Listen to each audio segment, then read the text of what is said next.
Casted Crowns Inc. You know, perspective really goes a long way. There's a good amount of people today who consider themselves to be child free. So they live a life where they do not want to have children. Ironically, they engage in sexual activity, which will result in having children, but they're going to find means to ensure that they don't have children if by chance a pregnancy occurs.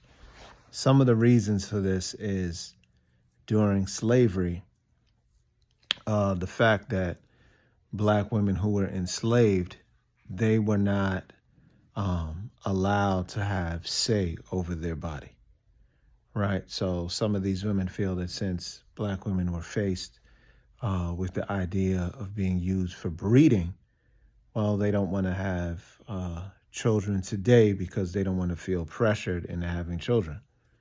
Now, the historical relevance of an enslaved black woman being forced to breed, is that accurate? Yes, that is accurate.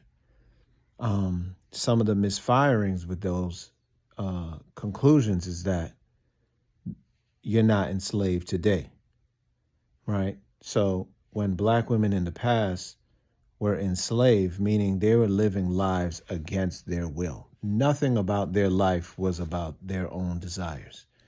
It wasn't their right to life. So at that point in time, it's completely different than the world we live in today. So if you're having children today, that's by choice. And if you're not having children today, that's by choice. That choice was not open to black women in the past. So black women today, in modern days, and in many years previously, it's still been a choice. Now, with that choice, the understanding of that choice, in the past, when you were being bred like an animal, when these inhumane acts were happening to black women in the past, again, this was not their choice. This was not their preference. This was not their desire. However, this was done for financial purposes. It's done out of hatred, but for financial purposes, to keep this system going, to keep this economy going, this is what we're going to do. And unfortunately, the harsh reality is the same thing that somebody may do with dogs or may do with sheep or may do with horses, cows. This is how we were inhumanely being treated.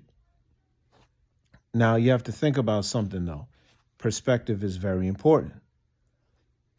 As horrific as that was, had that not happened, some of us would not have been here today.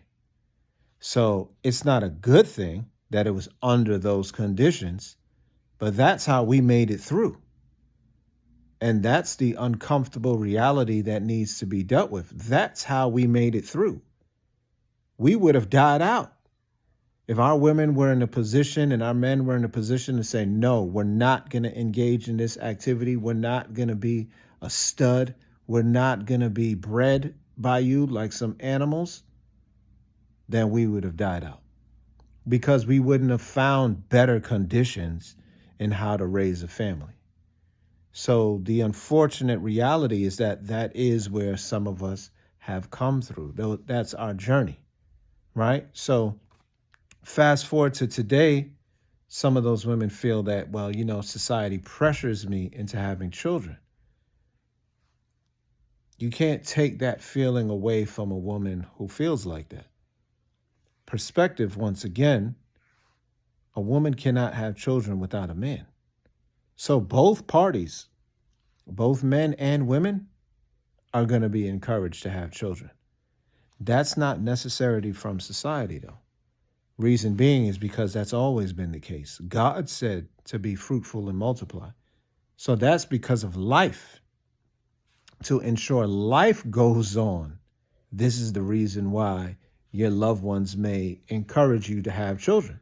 Or maybe looking at you and looking at your biological clock. They're looking down, they're looking at their watch, they're seeing you. You're 26, you're 27, no kids. They want grandkids, they want that grandniece, great grandson, and so on and so forth. They're looking and they're like, what's going on? Right? But that's because of life. So our part to play in this thing, we have a great responsibility. It's not a burden. It's not problematic. So we've gotten so caught up in this individuality and my life, my life, my life, my life, my life. Yes, your life. Which, how did you get it? You didn't request the life of which you had. You can't break that chain. Everybody on the planet Earth is not going to have children. Everybody on the planet Earth is not going to be married. You know, that happens in life. The issue is that when you speak against it, that's when there's something wrong. When you're a person who's speaking against having children, you're speaking against being married. Those are things that's just downright ungodly. Because how could you be a person that's about life? You have a life. And it took two people to give you that life. Right? So in order for you to have that life, it took the involvement of somebody before you. You now are a link in that chain. We are a link in that chain. And this is how our foundation gets reestablished over and over and over again, because of the fact that we all have a part to play in this cycle called life. Cast Their Crowns, Inc.